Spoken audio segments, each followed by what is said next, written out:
Bendiciones a todos, les habla su hermano y amigo Conrad. Espero que al sintonizarse esté todo funcionando en orden en sus vidas y si no, pues le queremos a Dios que las cosas vayan cayendo en su lugar. Hoy te quiero dar las gracias por conectarte. ¿Por qué? Porque entre las muchas opciones que tienes en las redes, eh, por decir así, TikTok, Facebook, Instagram, ver otras cosas en YouTube, Netflix, Hulu, Disney Plus, creo que los cubrí todos. Estás sacando este momento para escuchar el consejo de la palabra de Dios. Y eso me indica a mí que tienes una prioridad en la vida que no todos necesariamente la tienen. Y te quiero agradecer por conectarte durante los próximos minutos a escuchar lo que Dios tiene para ti en esta hora, sea que lo estés escuchando cuando subamos el mensaje o un año más tarde, 2 años más tarde, o que lo pongas en una cápsula de tiempo para verlo de aquí a 30 años con tus nietos o tus hijos. La palabra de Dios es puntual, siempre se actualiza, no importa el tiempo que pase. Así que te quiero dar las gracias por sacar el tiempo, porque donde habemos 2 o 3 reunidos en su nombre, ahí el Señor está. Y permíteme orar un momento para continuar. Espíritu de Dios, calíbrame contigo, que sean tus palabras las necesarias para la edificación del que escucha.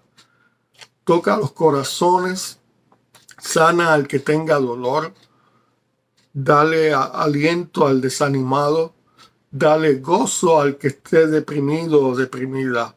Estabiliza lo que está fuera de orden, Señor. Y te pido de ser posible que me escondas detrás de ti, que te puedan ver a ti, Señor, no a Conrad, a ti. En el nombre de Jesús te lo pido. Amén, amén, amén. Bueno, hay una película, el mensaje que voy a dar en el día de hoy lo titulé No se habla de Bruno. ¿Por qué no se habla de Bruno? Hay una película de Disney que salió ahora, me parece que fue para la fecha de Acción de Gracias, se llama Encanto. Y en esta película la premisa trata de esta jovencita que se llama Mirabel, perdón, el personaje principal. Y cada miembro de la familia tiene un don, tiene una gracia, un regalo. Pero el día que le tocó a ella descubrir cuál era el regalo, no se pudo. Y esto la traumó para el resto de la historia que cuenta la trama de la producción. Y buscando aquí y allá, ella en una conversación con su hermana Luisa, eh, empieza a hablar, mira, si yo fuera a buscar algo, yo buscaría a tío Bruno. Y es que Mirabel está viendo que la casa se está derrumbando por dentro, se está agrietando como para desmoronarse, pero nadie más lo está viendo, solamente ella.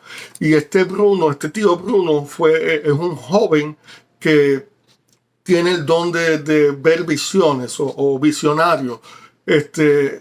Y por causa de que las visiones que ve en ocasiones no están de acuerdo o a tono con lo que la familia espera o demanda, pues básicamente se le calificó como malas profecías o una persona que lo que predice es todo malo. Y entonces el muchacho se apartó de su familia y sin la familia saberlo, él está viviendo dentro de los corredores de las paredes del hogar donde todos viven, pero nadie sabe que él vive ahí. La muchacha va a buscarlo y cada vez que le pregunta a alguien cómo consigo a Bruno o a tío Bruno, todo el mundo, no se habla de Bruno, no se habla de Bruno, pero pues, no se habla de Bruno. Y hay uno de los personajes, hijo de la tía de Mirabel, que cambia de formas, lo que llaman en inglés un shapeshifter, y empieza en una canción que empieza a describir sin conocer al muchacho, en realidad empieza a decir terror en su faz, ratas por detrás, al decir su nombre no hay marcha atrás. Y contando cosas que no van a tono con el muchacho. Y basado en esa línea de pensamiento en que hay ciertas cosas en las familias o ciertas cosas que uno como individuo no desea exponer a la luz pública o no desea conversar sobre ellas, de eso te quiero hablar hoy. No se habla de Bruno. Hay una escritura en Mateo, el capítulo 14, los versos 22 al 32. Voy a leer de la Nueva Traducción Viviente. Y dice así: inmediatamente después, Jesús insistió que los discípulos regresaran a la barca y cruzaran al otro lado del lago mientras él enviaba a la gente a casa. Básicamente se acabó el servicio, le dijo a los del staff de él: váyanse ustedes al frente, yo me encuentro con ustedes luego, voy a despedir a la gente. Después de despedir a la gente, subió a las colinas para orar a solas. Mientras estaba allí solo, cayó la noche. Mientras tanto, los discípulos se encontraban en problemas lejos de tierra firme, ya que se había levantado un fuerte viento y luchaban contra grandes olas. Si el verso anterior me dice que Jesús fue a las colinas para orar a solas y cayó la noche, si Jesús estaba en una colina, posiblemente estaba en un lugar de un nivel más alto donde podía ver dónde sus discípulos estaban en cualquier punto de la noche.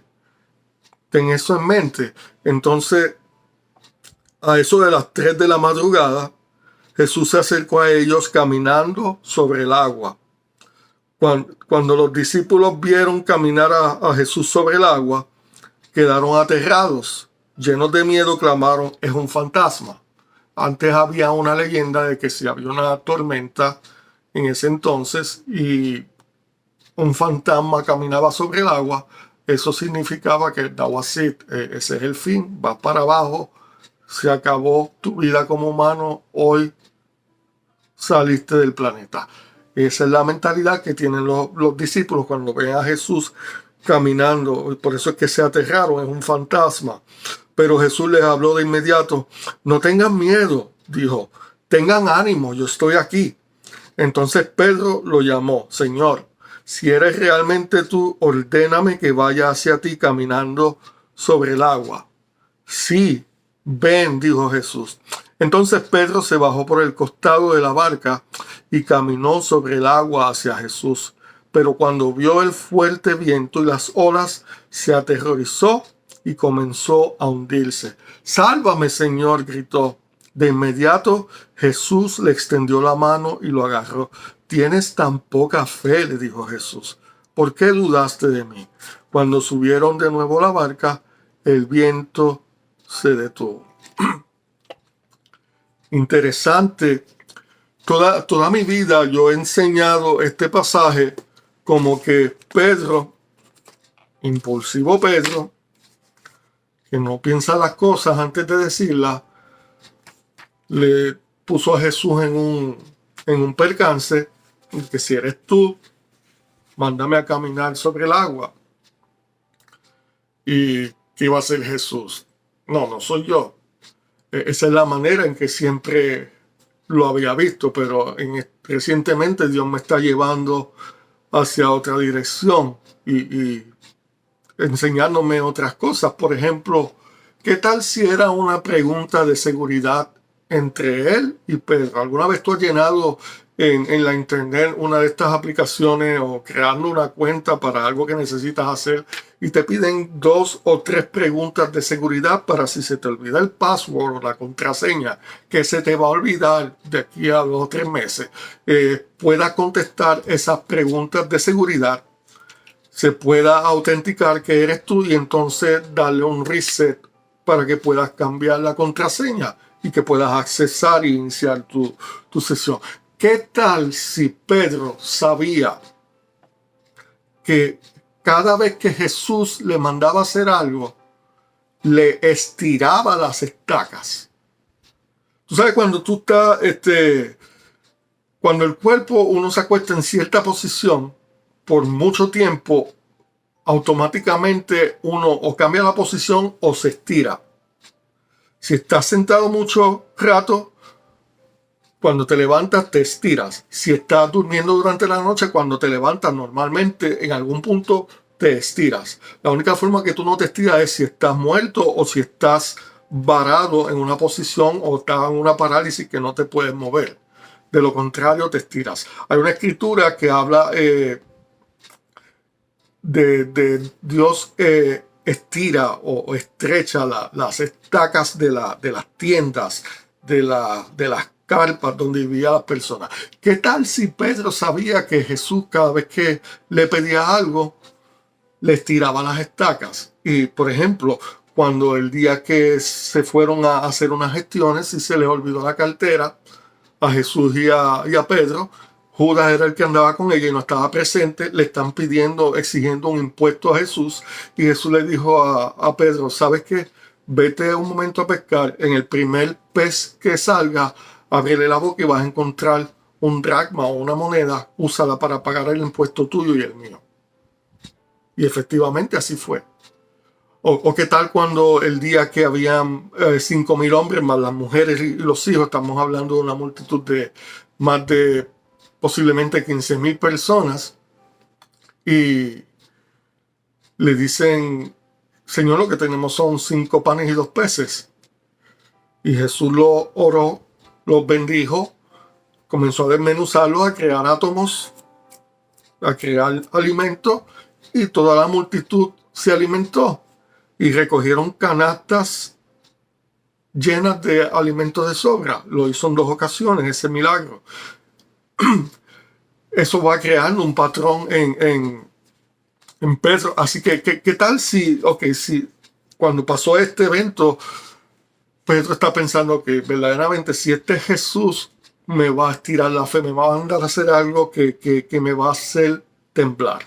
Y ahí entonces cuando le hace la pregunta a Jesús, si eres tú, llámame, pues ven. Ya es como si hubiera un arreglo mutuo interno. Mi esposo y yo tenemos una clave. Si yo estoy en un sitio que ya no puedo tolerar demasiado o se está poniendo los ánimos muy alzados, y por más que tratemos no se puede aliviar la situación.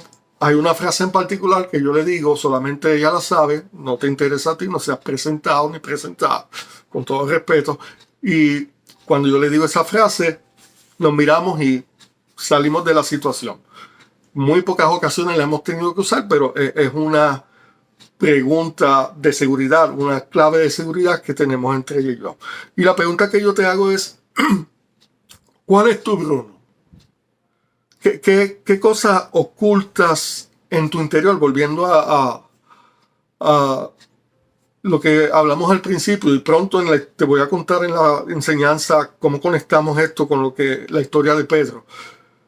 ¿Qué uno oculta en su interior que no desea hablar al respecto? Al respecto, ¿miedo al fracaso? ¿Algún trauma en la niñez? ¿Alguna vergüenza pública que atravesaste en alguna ocasión? Sabes que, disculpa, en el campo de la psicología se explica que cuando uno pasa un evento traumático, la edad en que uno atravesó ese evento traumático va a ser la edad emocional que uno va a responder a situaciones similares por el resto de la vida, a menos que uno haga algo para estirar esa respuesta y cambiarla. Por ejemplo, si te pasó algo a los 13 años que te marcó, no importa el resto, el tiempo que tengas de vida, si no renuevas la mente, si no le permites a Dios tratar con ese trauma, siempre vas a responder como alguien de 13 años emocionalmente a esa situación. Me pasó recientemente que fuimos a una actividad de un grupo matrimonial y te lo digo literalmente, me pasó esto. Tan pronto empezaron a hablar y tratar de todos llamar la atención del que estaba supuestamente dirigiendo la reunión. Inmediatamente, como en la película Ratatouille, aquello me llevó al salón de clase 10-10 con aquellos 30 y pico de compañeros y compañeras peleándose por levantar la mano y obtener la atención del maestro y ser primeros y competir. Fue una sensación que, wow, todavía Dios está trabajando conmigo, porque la respuesta que tuve en ese momento fue la misma, que separarme, quise irme.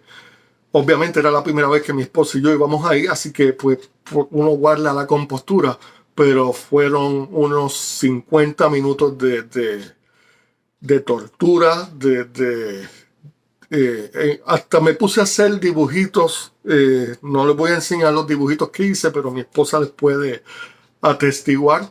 Y en un momento dado se me salió por el lado izquierdo de la boca decirle a uno, mira, cállate la boca ya. Porque el tipo no paraba. Pero en eso que te estoy contando, te explico, me pongo yo mismo como ejemplo, cómo Dios tiene que ir trabajando, cómo uno le tiene que permitir a Dios, ok, Señor, ayúdame a pasar este examen para no repetirlo constantemente por el resto de la vida. Incluso Pedro, en esta situación que tuvo, que se hundió, si usted va al Evangelio de Marcos, el Evangelio de Marcos lo escribió dictado por Pedro. Y Pedro omite en este incidente de Jesús caminar sobre el agua, Pedro omite la parte que se hundió, ni que le dijo a Jesús, si eres tú que yo camine donde ti. Quizás por vergüenza, quizás pensó que no era necesario, pero la misma historia que está en Mateo, que Marcos está contando, Pedro omite esa información, lo cual nos dice que esa es la parte humana. Otra cosa que no se habla de Bruno, ¿qué cosas le hacen sabotaje a tu fe? ¿Cómo tú manejas cuando te hundes en la vida? ¿Cómo tú manejas cuando las cosas no te salen bien? Hoy me voy a enfocar un poquito más en miedo al fracaso, en miedo al qué dirán los demás si me ven fallar en esto. Cuando te pasa una cosa así, ¿qué haces? ¿Te corres hacia Dios o huyes de Dios? Ahí dicen nuevamente en psicología, en un momento de tensión, está fight or flight. El cuerpo envía adrenalina y sangre a los puños y a las piernas, o pelear o correr. ¿Cuál es la respuesta? O te doblas en una posición fetal y te arropas hasta cubrirte la cabeza para pasar el momento, te encierras en un closet. Tú no sabes la cantidad de veces cuando mi mamá me corregía, y yo le doy gloria a Dios por los padres de antes, tenían algo bueno, tenían integridad de trabajo, te enseñaban a valorizar las cosas. Tenían una falla cuando los que son boricuas, que quizás vivieron algo similar, se van a reír. Cuando te corregían, yo he aprendido cuando voy a corregir a mis hijos, yo les digo, ok, hablamos en 5 minutos. ¿Por qué? No es 5 minutos para beneficio de ellos, 5 minutos, 10 minutos para darme tiempo a mí y canalizar mi emoción, llevarla cautiva a la obediencia a Dios. ¿Por qué? Porque nuestros padres no sabían mejor, no tenían otro punto de referencia, sus padres le hacían lo mismo. Te corregían bajo enojo. Entonces, si te daban con la correa o con la chancleta, con lo que fuera, te daban por sílaba. Te dije que no hiciera. Y tú estás por dentro, Dios mío, si lo hiciera en silencio para salir de esto rápido, por favor, ayúdame. Vuelvo y te digo, yo amo a mis padres y quizá no me trajeron la estrella de Oriente que anunció el Evangelio, pero la chancleta y la correa me enseñaron el buen camino. Así que no me estoy quejando, no quiero que lo malinterpreten.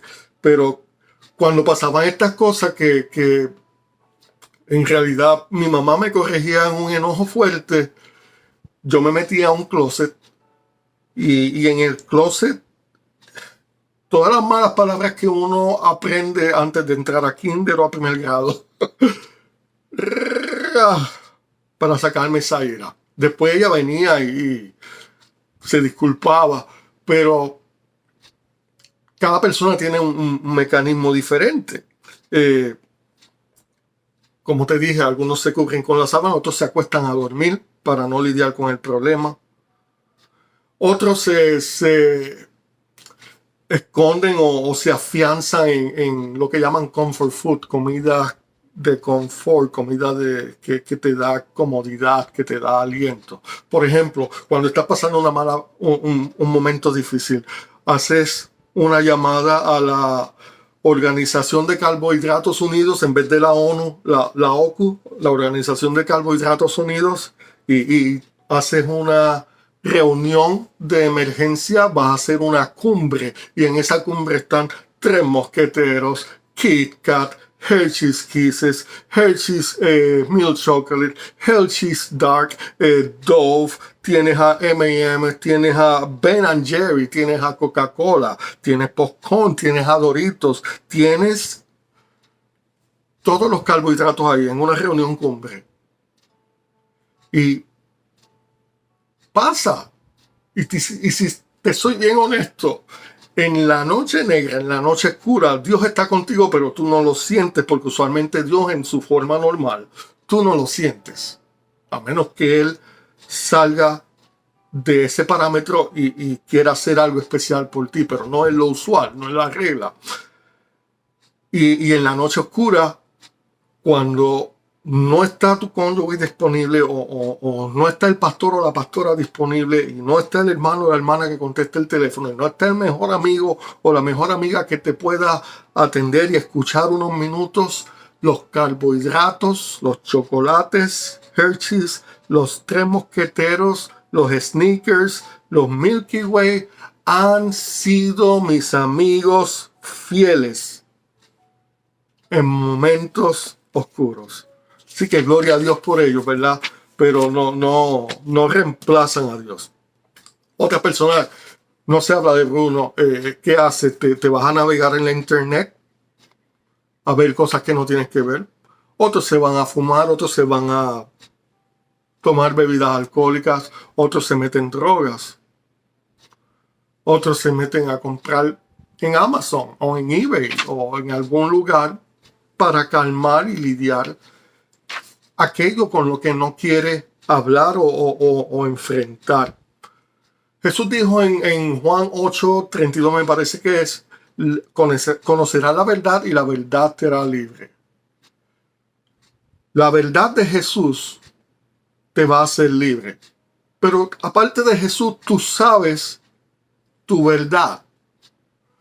Tú sabes la compulsión, tú sabes la obsesión, tú sabes la adicción y tú sabes el tormento de lo que estás enfrentando a solas, en secreto, que no has abierto públicamente. Volviendo a la historia de la barca, una cosa es salir de la barca. Cuando Jesús te llama, ven, hicieron la pregunta de seguridad y la contestaste, sales a caminar en esa fe inocente, en esa fe de que, bueno, Dios me está mandando a hacer esto, I'm gonna do it regardless. Si Dios me está mandando a hacer esto, lo voy a hacer. Pero comienzas a caminar y pasa algo que no esperabas, te hundes. Jesús nunca le dijo a Pedro, ven para que te hundas. Los que somos padres, nosotros no le hacemos eso a nuestros hijitos. Nosotros no le decimos, ven acá con el propósito de que se caigan y se rompan los labios o la nariz, que se caigan de bruces. No, nosotros queremos que vengan donde nosotros queremos protegerlo, por eso les ponemos cargadores, asientos de seguridad, les ponemos los cinturones de seguridad según van creciendo. ¿Por qué? Porque los amamos, los queremos proteger. Y Jesús es el corazón del Padre manifestado. Así que Jesús nunca llamó a Pedro para que se hundiera. Pedro se empezó a ver el alto oleaje, empezó a ver lo que estaba pasando y me imagino, pues, humanamente hablando, era una situación imposible. E incluso, si me permites utilizar mi imaginación, la naturaleza respondía a Jesús. Los seres humanos le dieron más dificultad. La naturaleza respondía inmediatamente. peces se multiplicaban, los peces venían con Finding Nemo, vamos a morir en esta red para hacer la pesca milagrosa. La naturaleza obedecía a Jesús. El agua se solidificaba bajo sus pies para honrar la caminata del creador, de su creador. Los humanos eran los que no le reconocían, a los suyos vino y los suyos no le reconocieron. Y yo me imagino a Jesús, vuelvo y te digo, esto soy yo imaginándome, como en la película Frozen 2, cuando Elsa se pone, se amarra atrás lo que tiene puesto y empieza a mirar el mar que está así medio picado y empieza con las manos así y empieza a tratar de caminar y se hunde y empieza a tratar de caminar y se hunde hasta que va solidificando y solidificando las olas y va caminando. Yo me imagino a Jesús haciendo algo así, pero sin pelear con ella. El oleaje está fuerte, pero se iba solidificando mientras él iba caminando sobre el agua hacia el barco. Cuando Pedro vio todo esto, se hundió. ¿Qué hacemos ahora? Ahora está la vergüenza de que los otros 11 que se quedaron a hacer lo que Jesús originalmente había dicho, que es en la barca y vayan al otro lado. Están mirando como Pedro se está hundiendo. Ahora Pedro está enfrentando la vergüenza, el oprobio, el bochorno de haber salido a caminar. Posiblemente ellos lo están viendo como una persona impulsiva. Como te dije, yo lo estoy viendo como alguien que contestó una respuesta de seguridad, una pregunta de seguridad, y Dios le está estirando la fe. Y ahora Pedro tiene que lidiar con esa vergüenza personal. Hay una frase que decía Paula White cuando empezó su ministerio, you cannot conquer what you will not confront. Tú no puedes conquistar aquello que no quieras confrontar. Vas a tener que lidiar con el asunto. Es como yo le digo a mis hijos, a veces es mejor pasar un buen mal rato que pasar muchos malos ratitos por no pasar un buen mal rato. Y estas cosas duelen. El dolor va a estar ahí. Pero tú no te puedes ahogar en el dolor de lo que te está pasando. Toda persona que ha tenido alguna sanidad progresiva, no milagrosa de inmediato, progresiva, te va a decir que es doloroso el proceso. Cuando yo tuve la cirugía del reemplazo parcial de rodilla, la terapia física duele. Es para ayudarte para que el músculo no se quede rígido y tieso y que no pueda moverlo. Por eso se te manda constante terapia física y ejercicios para que el músculo se ejercite, se fortalezca y pueda volver a su función normal. Pero eso es un proceso doloroso. Cuando Jesús le dijo al hombre en Marcos 3, extiende tu mano. Sí, lo que dice el original griego, aquella mano estaba atrofiada, sea que tuviera algún tipo de distrofia, sea que estuviese seca, tullida, muerta. Jesús le estaba mandando a hacer algo que no podía hacer y que le iba a doler. Mover algo que nunca había podido mover. Al tipo se le tienen que haber salido las lágrimas cuando Jesús le dijo aquello, pero Jesús quería ver, ok, vamos a trabajar juntos, yo te voy a hacer esto, pero ayúdame, haz esta parte por fe. Y en ese momento, en medio de ese dolor, se empiezan a crear músculos, se empiezan a crear ligamentos, se empieza a extender huesos y se empieza a restaurar la mano completamente hasta que queda sanada. Cuando Jesús dice en Hechos 10:38 que sana, que hacía bien, andaba haciendo bien y sanando a todos los oprimidos por el diablo, la palabra que usa en griego es iaomai, que describe el cuidado de un doctor, el poder sanador que progresivamente reversa una condición y denota una sanidad que pasa con el tiempo. No todos los milagros son inmediatos. La mayoría de los milagros que Jesús hizo, si vas al original, fueron progresivos. Una especie de terapia o terapista, el cuidado extendido de un doctor hasta llevar a la persona al punto ideal donde debería de estar. Es una sanidad progresiva, no instantánea. Ahora, vamos a regresar a nuestra historia. Jesús le dice a Pedro, ven, confirmamos el password, confirmamos la pregunta de seguridad, te dije y será el password, ven. Pedro empieza a caminar, empieza a ver todo lo que está viendo alrededor y la oscuridad y el viento y el oleaje y posiblemente están los dos empapados de agua, porque no podemos hacer esto como que Jesús estaba cubierto, la luz de él le impedía que el agua le cayera en la cara. No, eso no es lo que dice ahí. Jesús era 100% humano, 100% Dios, así que tenía que estar, si el oleaje estaba fuerte, cuando tú te metes a un oleaje fuerte en el mar, en la playa, sales mojado. Así que Jesús tenía que estar empapado, pero con una sonrisa. Y Pedro tenía que estar empapado también. Ahora, según de Pedro, Jesús lo agarra.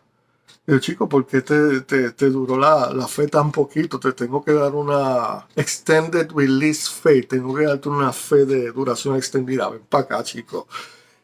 Y lo agarra. Ahora Pedro se da cuenta de que él pensaba que era un boleto de ida, ahora es un boleto de ida y vuelta. Ahora vamos a regresar a la barca. Me acuerdo parece que fue en los años 90 que fuimos una vez a visitar a mi hermana en Nueva York. Todavía yo no me había casado. Y mi cuñado me convence a meterme en una máquina que es como una vuelta gigantesca, un super loop. Y va a una velocidad vertiginosa. Y ok, está bien. Entonces él me toma el pelo, me dice, es una sola vuelta, nos bajamos en el otro lado. Yo, pues está bien, pues yo puedo aguantar eso. Ay, ay. Cuando me monto en eso, llegamos al otro lado, dice, aquí no hay escalera, aquí no hay. Me cogiste de bobo. Y en ese momento él se saca esta sonrisa maliciosa y simplemente se ríe. Y antes de que yo pudiera decir algo más, el tren fue en reversa hacia atrás. Yo nunca había tenido migraña, ese día fue mi primera migraña. Así que me imagino que Pedro, cuando Jesús le dice ahora vamos por atrás, tiene que estar aterrorizado. Porque una cosa es cuando sale en fe a hacer algo que Dios te manda a hacer. Otra cosa es cuando te hundes haciendo algo que Dios te mandó a hacer. ¿Y qué haces ahora después que te hundes? ¿Te vas a ahogar? Jesús no lo dejó ahogar. Jesús lo agarró. Ahora Pedro tiene que enfrentar la realidad de que vamos a regresar para allá. Yo me imagino Jesús le dijo, mírame a mí, mírame a mí. Mientras me mires a mí, no te vas a hundir. Mírame a mí. Me acuerdo en el 2007, tratando de adquirir un auto porque estaba trabajando en un restaurante para que mi familia no tuviera que estarme recogiendo a las 3 de la madrugada en la calle. Historia larga, corta, la silla donde mi niño menor estaba sentado colapsó, era de metal y le dañó un dedo. Literalmente el hueso estaba expuesto, un sangrado profuso. Y yo tuve que mirar a mi hijo, él empezó a llorar, papi, mi dedo, perdí el dedo. Yo le dije, Abner, mírame a los ojos, todo va a estar bien, no vas a perder el dedo. Mírame a los ojos, papi, I promise you, Dios te va a salvar el dedo. Y ya han pasado bastantes años de eso, y el dedito tiene la marca y de vez en cuando les duele, pero Dios le restauró el dedo, él no perdió su dedo. Pero yo le tuve que decir, mírame a los ojos, mírame, atiéndeme a mí, enfócate. Y yo me imagino que así fue que Jesús le dijo a Pedro, mírame a mí, no te asustes. Ahora tenemos que volver a la barca. Y yo me pregunto, no dice nada en la escritura de que Jesús cargó como en el poema de Huellas, que te carga cuando no puedes caminar. Y eso es correcto, eso pasa, pero en esta situación en particular no dice que Jesús cargó al Pedro, no dice que Jesús se echó al hombro a Pedro como si fuera un lesionado de guerra. Pedro solamente se hundió. Quizás estaba lesionado por dentro por lo que acaba de suceder, pero Jesús está con él. Y ahora miran hacia la barca. Y ahora me imagino que le dice una segunda vez, ok, vamos ahora. Pero Señor, vamos Pedro, intenta otra vez. Pero Señor, tuviste que me hundí. Shh, tranquilo Pedro, no se habla de Bruno. Inténtalo otra vez, pero ve al paso mío, sincronizados. No te vayas al frente de mí para que te hundas. No te quedes detrás de mí para que te vuelvas a hundir. Agárrate de mi brazo, vamos. Pero Señor, vamos, agárrate de mi brazo, de mi brazo. Así, pasitos de bebé, baby steps. Pero Señor, shh, no se habla de Bruno, Pedro. No se habla de Bruno. Un pasito a la vez, vamos. Pero Señor, Pedro, mira, ya estamos en la barca, hombre. Y el viento se detuvo. Lo más que me impresiona de esta historia, en las historias de las tormentas en que Jesús está, en una le mandó a los discípulos a ir al otro lado y se acostó a dormir. Y tiene que haber tenido un cansancio bien fuerte porque el barco se estaba llenando de agua, la almohada donde él estaba empapada y el tipo estaba durmiendo. Y lo despertaron y con esta morriña, con morriña, cuando a ti te levantan, que estás en un sueño profundo y tienes que hacer algo, de repente tú no estás de muy buen humor. Eso es la única vez que veo que Jesús le habla fuerte al viento. Pero en esta ocasión, Jesús está caminando alrededor de 45 minutos sobre el agua hasta llegar donde ellos estaban. Y tú nunca ves en ninguna parte a Jesús reprendiendo al viento en esta ocasión ni al oleaje. Fluyendo, como te dije, como Elsa, la de Frozen parte 2. Lo cual me indica a mí que ni el trauma, ni el dolor, ni tu corazón quebrantado, ni las caídas que tengan pueden definirte. Te define Dios. Dios te va a estirar la fe para romper ese impedimento, para romper ese punto de inflexión que te traumó o te traumatizó y no te deja salir de ese punto, y cada vez que se repite algo similar, actúas de la misma forma. Jesús te va a seguir dando el examen para desarrollarte y estirar tus estacas. Él te ama tanto, te ama demasiado para dejarte varado donde te hundiste. Él no te va a dejar hundido, Él no te va a dejar en la tumba, Él no te va a dejar en el hoyo. Él se mete al hoyo contigo y vamos a trabajar esto, vamos a salir de aquí.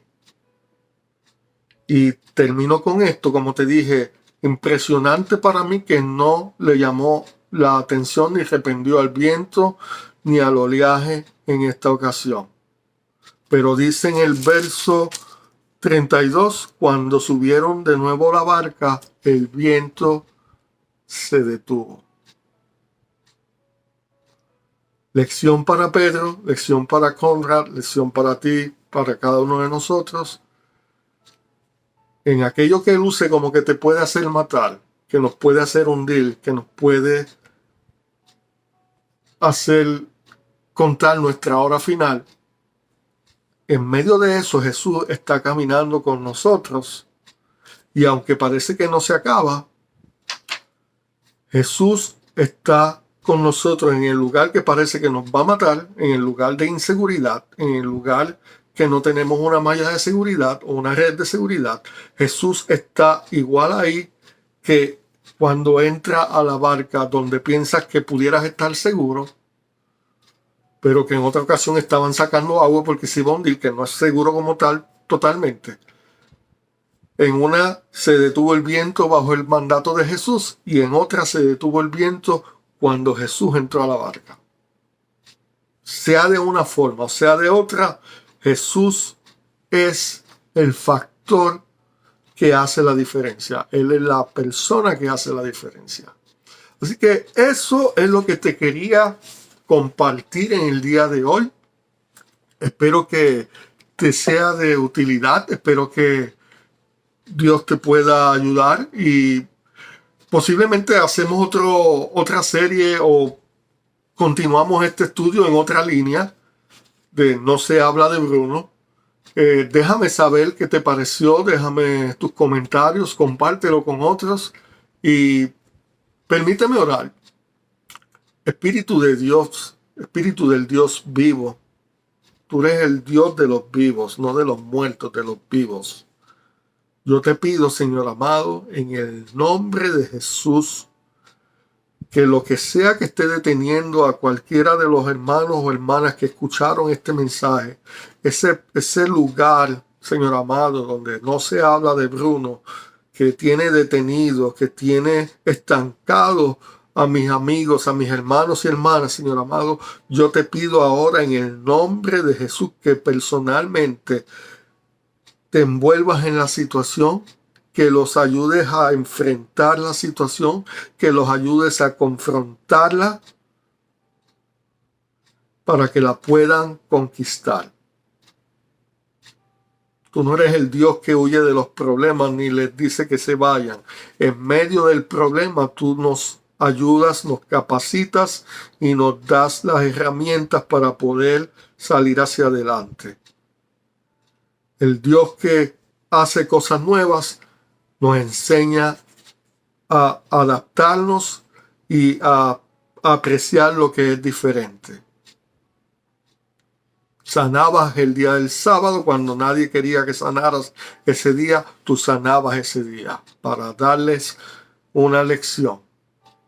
No de romper la ley, sino de que no compliquen las cosas. Yo soy el que está en control de esto.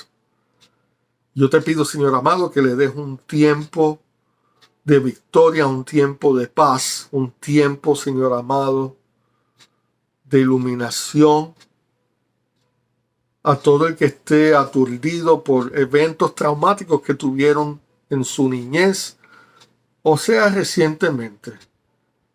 Sana sus memorias y ayúdalos a partir de este punto en adelante. Que sepan que andando sobre el oleaje o dentro de la barca, tú eres el mismo, ayer, hoy y siempre. En el nombre de Jesús te doy gracias. Amén. Bueno, espero que les haya sido de bendición y nos vemos en la próxima. Dios les guarde.